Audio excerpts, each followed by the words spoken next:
Hello, good morning everyone. Hi, I'm Rohit Kumar. Today I'm going to tell you once again about our improving spoken English. How will you improve yourself in your spoken English? Actually, there are many ways to improve yourself in spoken English. So one by one, every video I give you some suggestion to improve yourself in spoken English. Last video I also told something about improving your spoken English. So today I'm also going to tell you something about improving English. Actually, whenever I teach you something like it is my grammar video, but however I speak something for motivational type or to improve yourself spoken English. For why? Because my first video and every video I always say that for spoken English you have to listen first, because who can listen, that person can only speak. Otherwise, who can't listen, that person can't speak a word. So that's why I make you listen.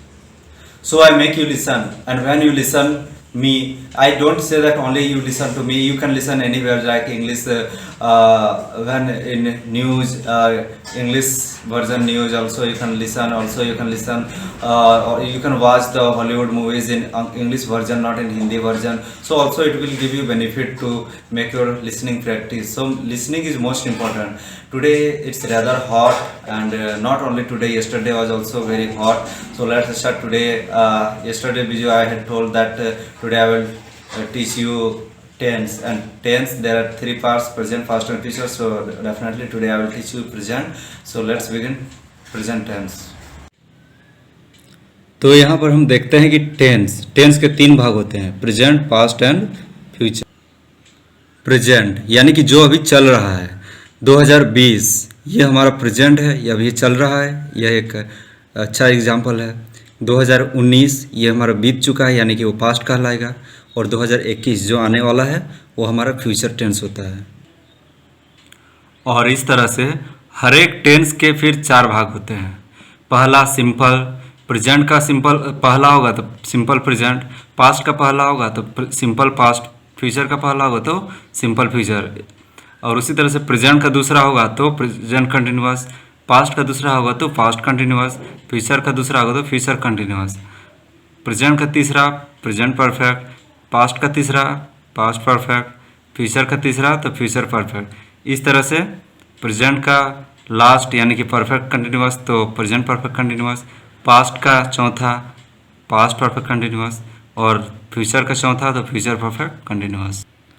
और इसको बनाने के नियम भी काफ़ी एक ही जैसे होते हैं।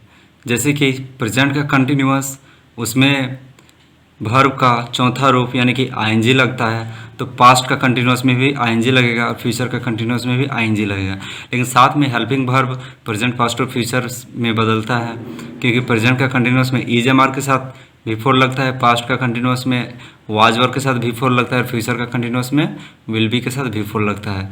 उसी तरह से परफेक्ट जो होता है वो प्रेजेंट का परफेक्ट में हैज़ या हैव के साथ V3 लगता है, पास्ट में हैड के साथ V3 लगता है। और ऐसे ही चलिए एक एक करके हम लोग देखते हैं। तो सबसे पहले हम लोग शुरू करते हैं सिंपल प्रेजेंट। तो सिंपल प्रेजेंट हम किसे कहते हैं?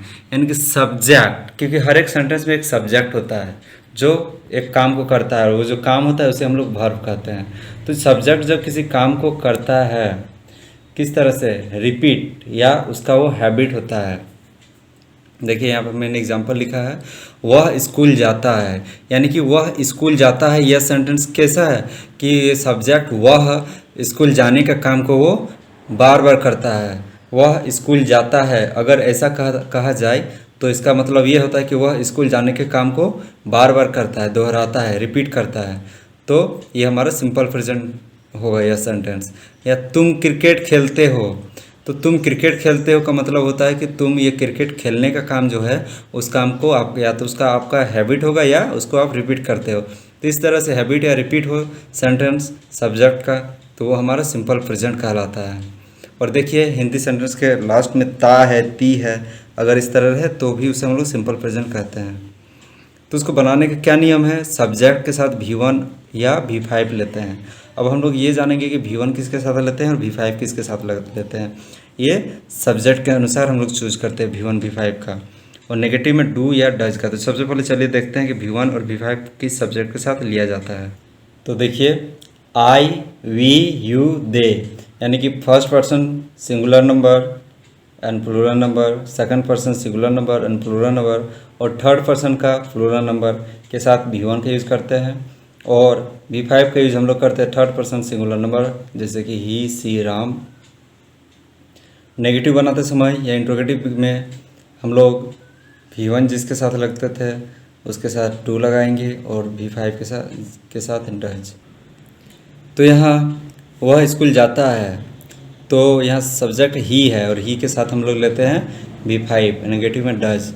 तो he goes to school negative हो जाएगा he does not go to school negative में। जब एक बार V1 V5 डू डज के रूप में आ जाता है तो वहाँ पर फिर से जब अगला वर्ब आएगा तो V1 ही आएगा। तो he goes to school, he does not go to school, does he go to school, does he not go to school. तुम क्रिकेट खेलते हो, यहाँ पे कॉपी में जगह नहीं था इसलिए मैंने तुम खेलते हो का बनाया है। You play, you do not play, do you play, do you not play. अब मैं आपको एक्सरसाइज देता हूँ, आप जब एक्सरसाइज को कंप्लीट कीजिएगा और एक्सरसाइज में कोई दिक्कत होगा बनाने में तो आप मुझे मेरे व्हाट्सएप नंबर पर मैसेज कर सकते हैं। मेरा व्हाट्सएप नंबर है 9973287547। मैं एक बार फिर रिपीट कर देता हूँ 9973287547।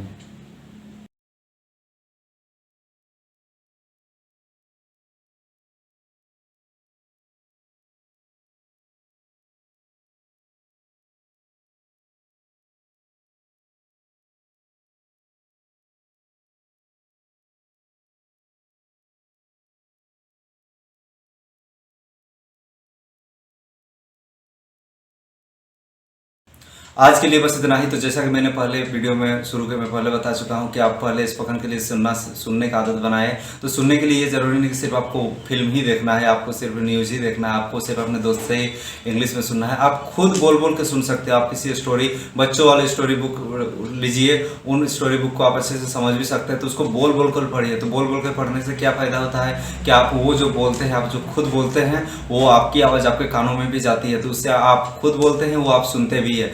आप अगर ऐसे मन ही मन पढ़ेंगे तो वो आपके कानों में नहीं जाता, यानी कि वो आप अपने मन में ही उसको पढ़ लेते हैं।